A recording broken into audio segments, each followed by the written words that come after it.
1,5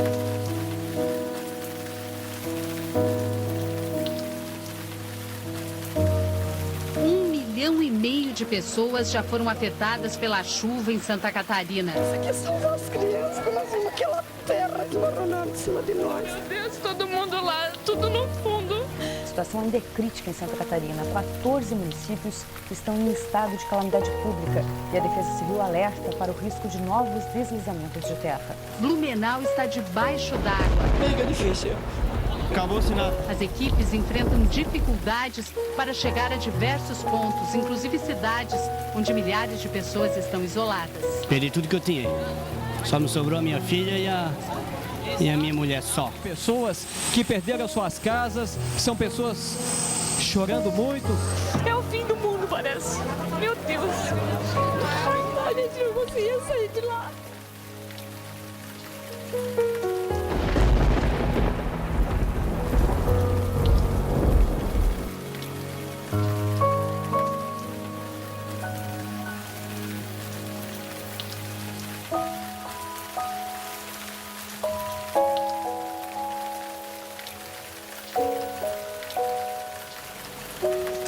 Realmente, o que aconteceu em novembro em nossa cidade foi além de ser calamidade pública, foi uma tragédia. Nunca vimos um cenário tão triste, tão desesperador. Ninguém sabia o que fazer no início. Cada um tinha que cuidar da sua vida, permanecer vivo. Foi extremamente triste.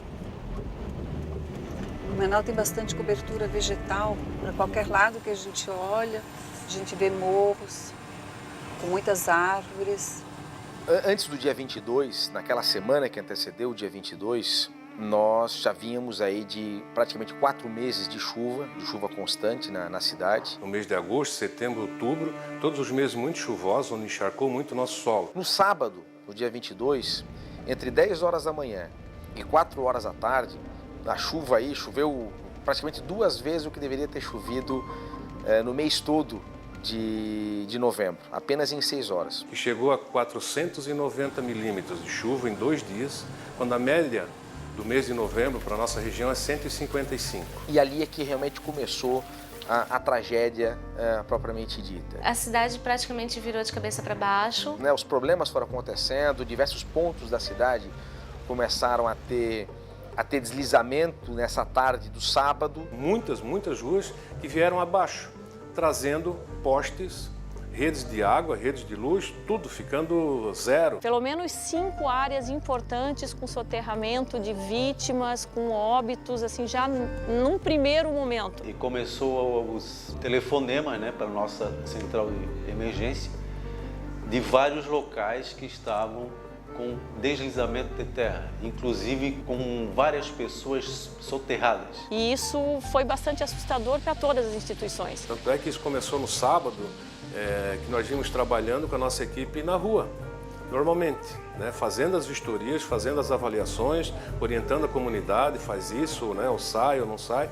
E chegou uma hora que a coisa criou um vulto tão grande, que nós tivemos que tirar nossas equipes e vir para cá só orientar por telefone e dizer sai. A gente ia, num primeiro momento, fazer um atendimento. Quando você voltava, você não conseguia mais passar por aquele local.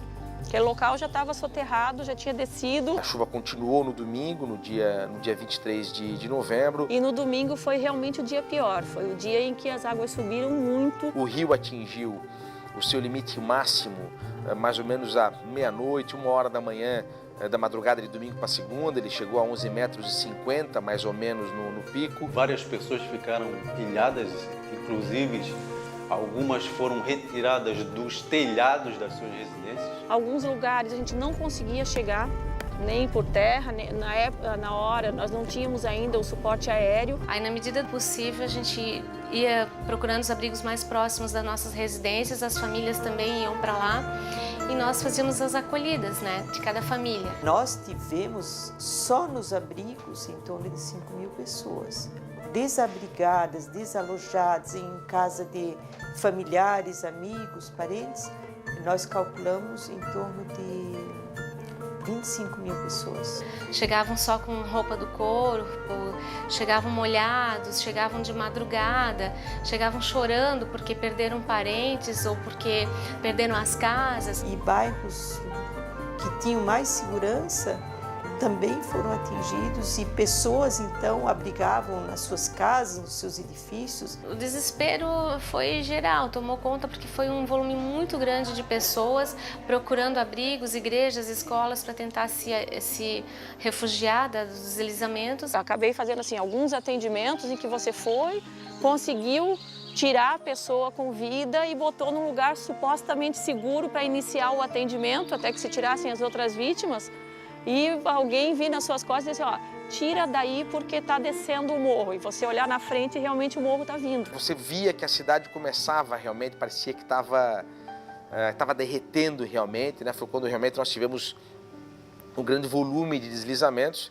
E nessas 2 noites, nesse final de semana, nós tivemos a ocorrência de 3 mil pontos de deslizamento em toda a cidade. É uma coisa nunca vista. Eu qualifico hoje, não só eu, mas geólogos que estiveram na região, a maior tragédia já acontecida no Brasil. No sábado já saiu o decreto de emergência, né, que é a primeira comunicação, né, em função da situação anormal que o município vive, né, e no final do dia, em função do aumento da chuva, do volume de áreas sujeitas a deslizamento, do número de pessoas que estavam sendo retiradas das suas casas, já ficou claro que se tratava de que a situação estava se agravando, e aí nós optamos então na noite de sábado pela decretação do estado de calamidade pública.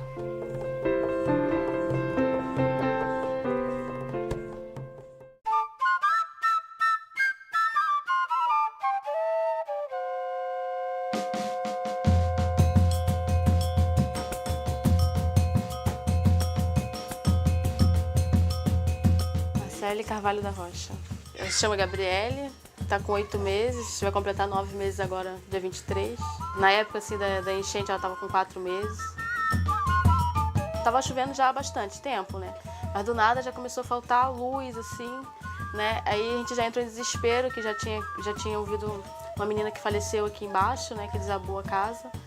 Aí a minha mãe já ligou correndo para minha irmã, pediu para ela vir correndo para casa também, né? Porque tava bastante coisa, tava escurecendo, não tinha como enxergar nada. O meu nome é Lúcia, tenho 4 filhos, tenho 29 anos. Meu nome é Miguel, tenho 2 filhos com ela, tenho mais 6 filhos no total. Nós morávamos no bairro Garcia, né? Um dos bairros mais atingidos. A nossa casa foi uma das primeiras que caiu, né? Até eu não queria acreditar que ia cair, não queria sair da casa, né? E ele me incentivou a sair porque ele viu que o perigo estava em cima de nós, né? Daí não demorou muito, o barranco caiu em cima da nossa casa e foi uma das primeiras a cair lá no bairro. Meu nome é Tânia. Eu tenho 24 anos, tenho uma filha de 5 meses e um menino de 2 anos. Mora aqui eu, meu marido e as 2 crianças. No momento a gente estava na casa, quando aconteceu foi 3 horas da tarde. Eu fiquei com um pouco de medo de ficar na residência, a gente saiu e fomos para a casa da minha sogra. 2 horas da manhã, o pessoal da Defesa Civil retirou a gente das casas. A gente foi pro abrigo do Vidal Ramos. Quando eu cheguei lá, minha filha tinha 27 dias. Hoje ela já está com quase 6 meses. Meu nome é Tatiana, tenho 25 anos. Sou Alex, tenho 26 anos. No dia da enchente, o Rafael estava fazendo 40 dias.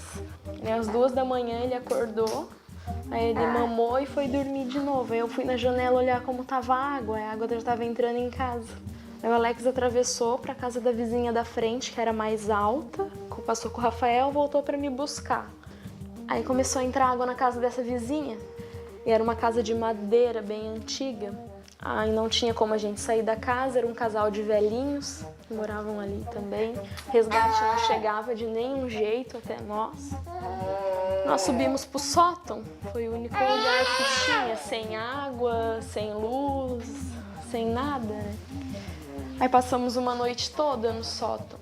Tu vê tudo que tu construiu, tu se praticamente obrigada a deixar para trás, é difícil. Se caso a gente não saísse, não aparecesse aquele valo lá, a gente já não ia ver, ia estar dormindo, de repente morria todos. Né? Com certeza, nós mostrou e nós saímos e ela caiu. Vinha aquelas árvores e batia, vinha muita coisa pelo rio, geladeira, coisa pesada que batia na estrutura da casa, que a gente achava que qualquer momento ia cair. Ruim pra gente, sabe? Sentir aquela sensação de apavoro, de agonia, que foi agoniante, assim. O tempo que a gente ficou em cima do sótão na casa desse nosso vizinho, a sensação que eu tinha era de que eu estava esperando a hora de morrer, porque a gente não tinha o que fazer ali, é uma sensação de impotência total. Você não tem nada para você fazer, não tem ninguém que possa ir lá te ajudar. Eu achava que era só esperar. Daquele barranco descendo, assim, que a gente viu tudo, né? Começou a descer aos poucos, de repente não teve mais controle. Tentar nadar naquela correnteza com um monte de tranqueira que tava descendo pela água, com o Rafael, eu não ia conseguir. Abandonar o Rafael, também não iria conseguir. Isso eu tinha certeza, que se acontecesse alguma coisa com a casa viesse a desmoronar, eu morreria abraçado com ele, porque eu não ia largar ele. É tão ruim pra gente ter gravado isso na memória, imagina pra uma criança. Poxa, eu saí de casa porque a minha casa caiu. É triste. Eu comecei a pensar como ia ser dali em diante.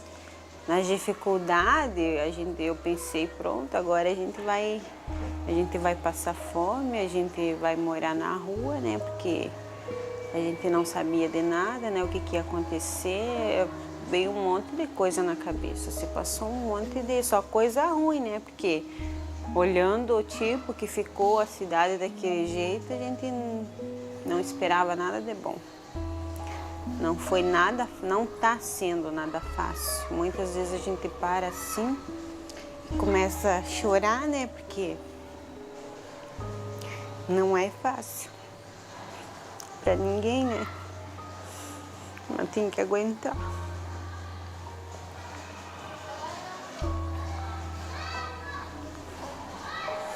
Tem que suportar pelos filhos. Se fosse só eu e ele, a gente saía, mas pelos filhos da gente, a gente suporta um monte de coisa. Relembrar, a gente fica assim emocionada, sabe? Porque não era o que a gente queria, né? Mas é bom a gente estar aqui já. Pelo menos aqui a gente tem um pouco de segurança. Não é aquela privacidade que a gente teria na nossa casa e tal, mas os filhos da gente tá bem, nós estamos bem, sabe? O melhor de tudo é isso mesmo, é ver eles bem, né? A situação deles. Assim, é de ficar depressivo. Essa situação aí tem que ser forte, senão chegar e entrar numa depressão, acho que vai piorar. A gente sempre procura pensar positivamente, que tudo vai dar certo, que a gente vai conseguir, né?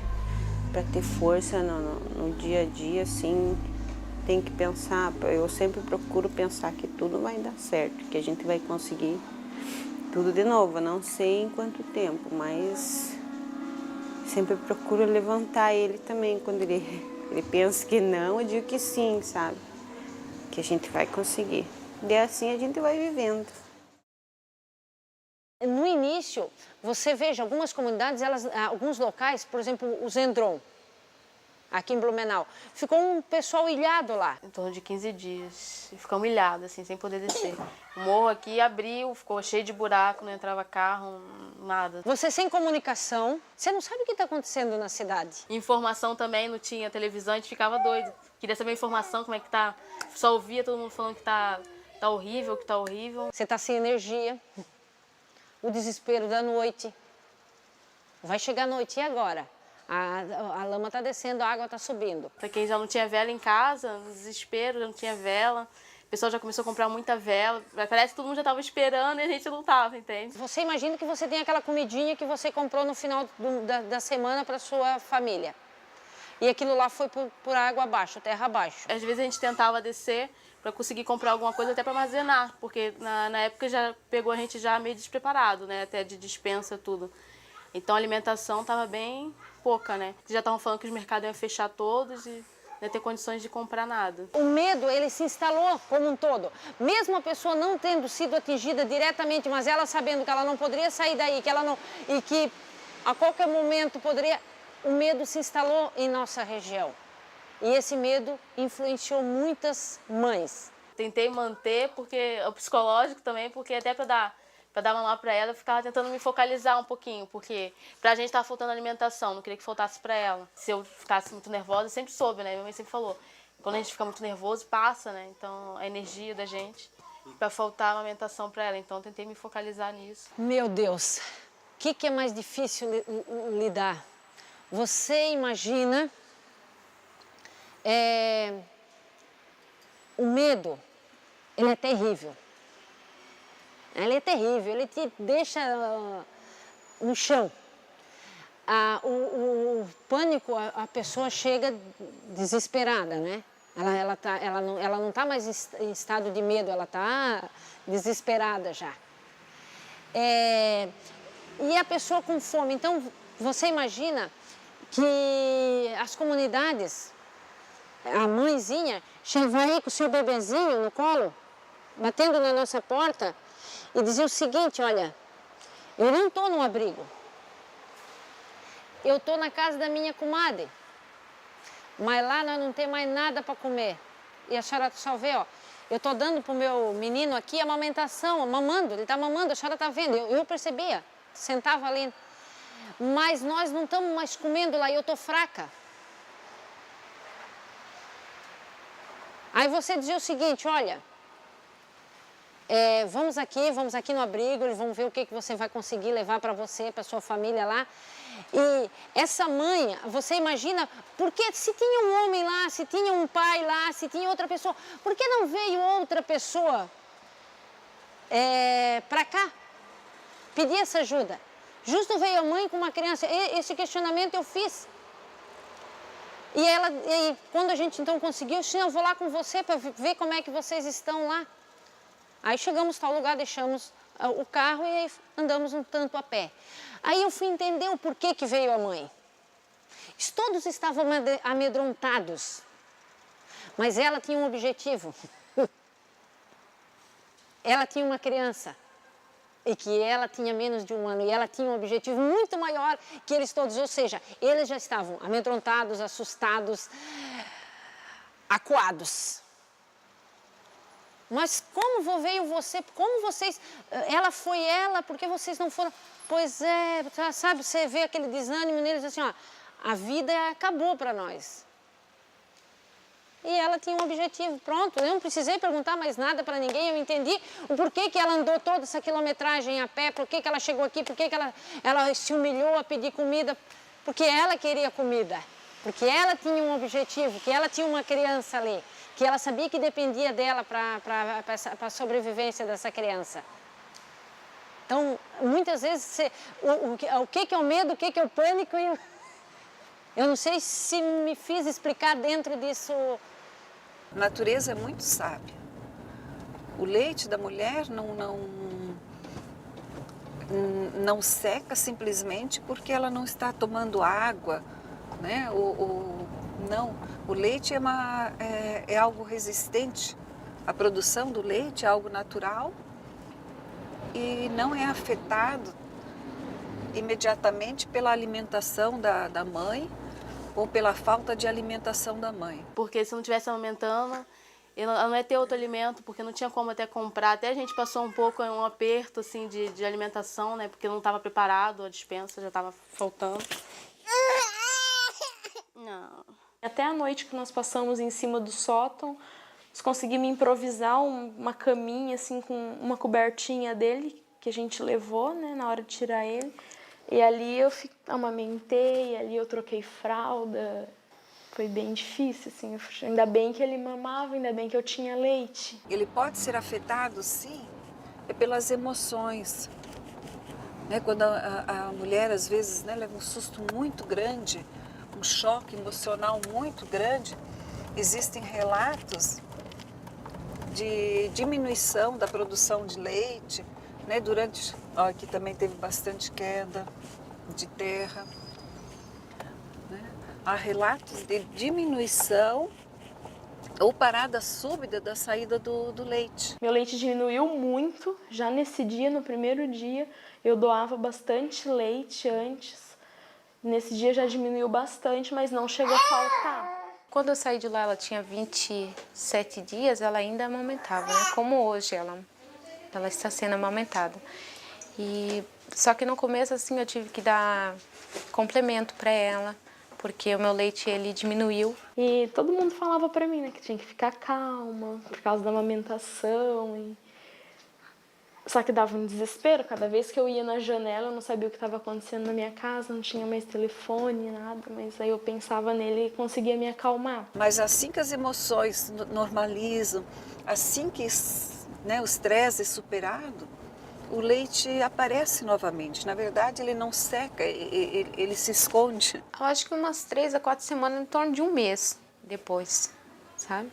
Voltou a alimentação normal, que dava para sentir o leite, que quando ela queria mamar o leite descia, sabe? Era de molhar a roupa, né? E antes não tinha, infelizmente não tinha mesmo. Eu imagino que seja pelo fato do nervosismo, né? A situação que a gente passou, tipo, nós estávamos lá em muitas pessoas dentro de um ginásio totalmente aberto, né? Aqui a gente está em partes separados, mas lá era tudo aberto, todo mundo junto, gritarias, isso atrapalha. Tu não tem tempo de dormir, não tem descanso. E a mãe, quando ela está amamentando, ela precisa de um repouso, ela precisa descansar, ela precisa se restabelecer. E a gente não tinha esse tempo, esse horário que a gente fazia em casa, né? Todas as igrejas, todos os locais que puderam, que estavam imunes, serviram de abrigo. Aqui foi um dos abrigos maiores que tivemos em Blumenau. Nos abrigos foram feitas divisões, improvisado uma enfermaria, e as mães que estavam amamentando, elas ficavam nesse espaço para ter mais, né, cuidado e mais silêncio com os bebês, e para elas tentar se sentir um pouquinho mais próximo do que era na sua casa e poder amamentar na medida do possível. Ao chegarem aqui, elas recebiam uma alimentação, elas recebiam um atendimento, né? E elas recebiam um local para dormir. Então, aqui nesse chão, nesse espaço onde nós estamos aqui, as pessoas deitavam com os seus colchões e o que vocês podem ver, tem os bancos, então separava a fração familiar, a família, pelos bancos.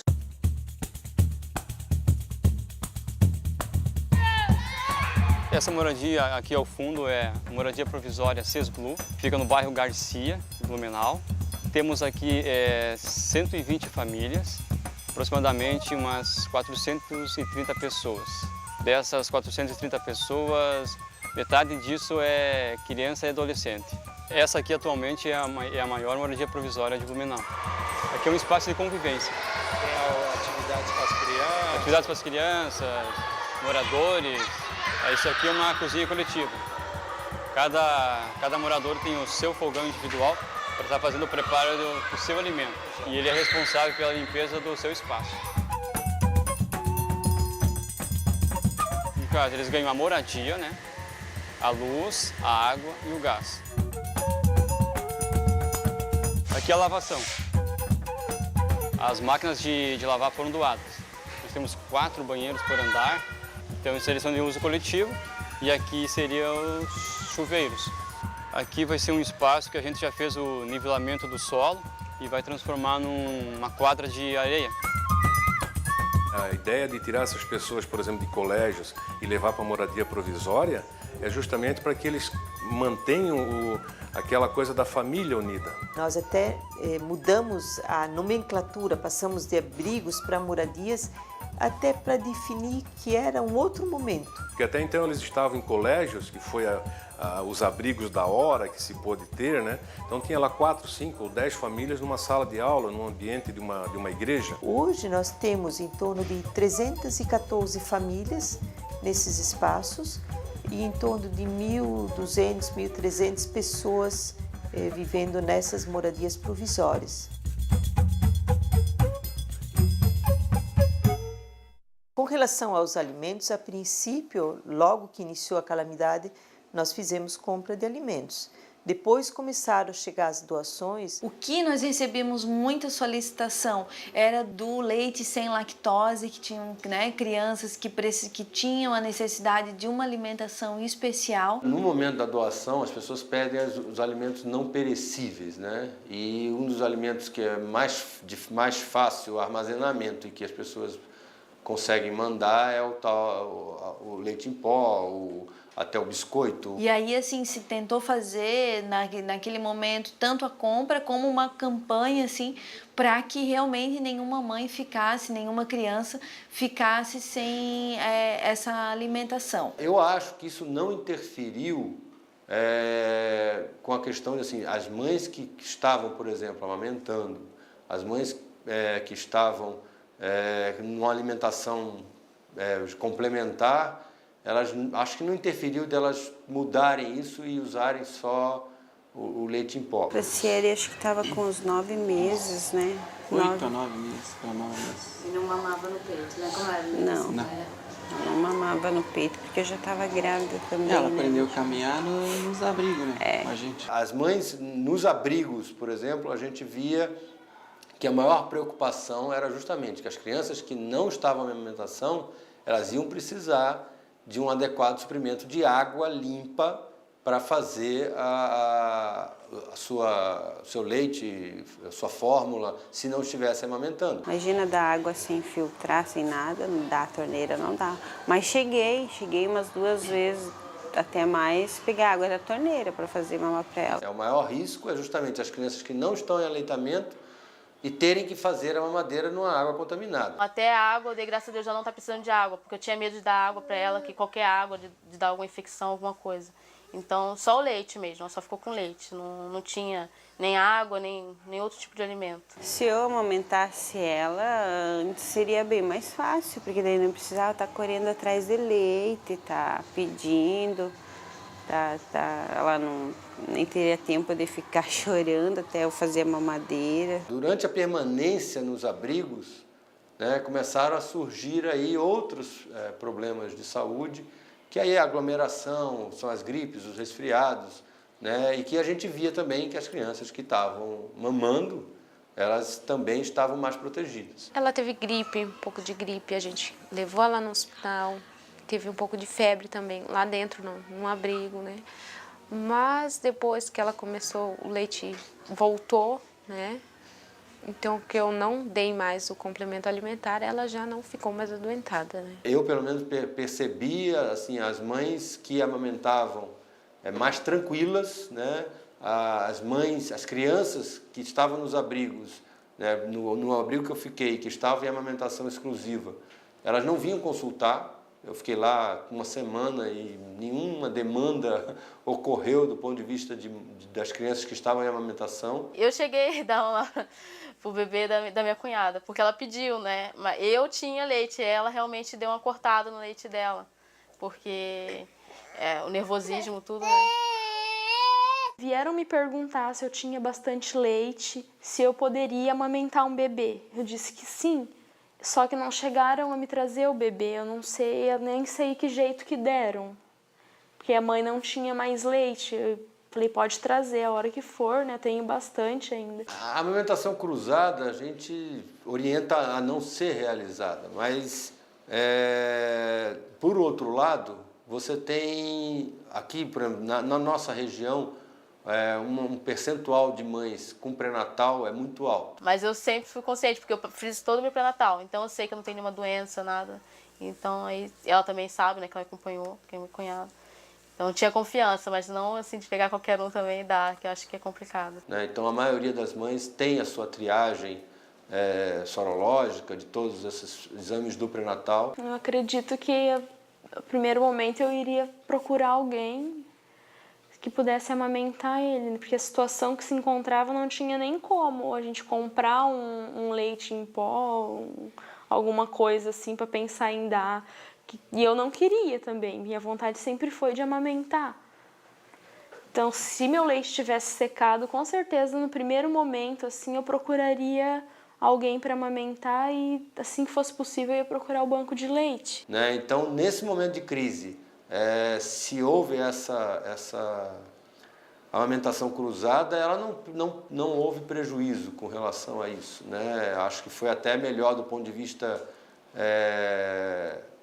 psicológico para a mãe que né, ver a outra amamentando seu filho, talvez até tenha ajudado ela a recuperar a sua amamentação. O tema amamentação em situação de calamidade, eu acho que é muito rico. Ainda mais porque a calamidade, ela, num primeiro momento, ela desestrutura a pessoa.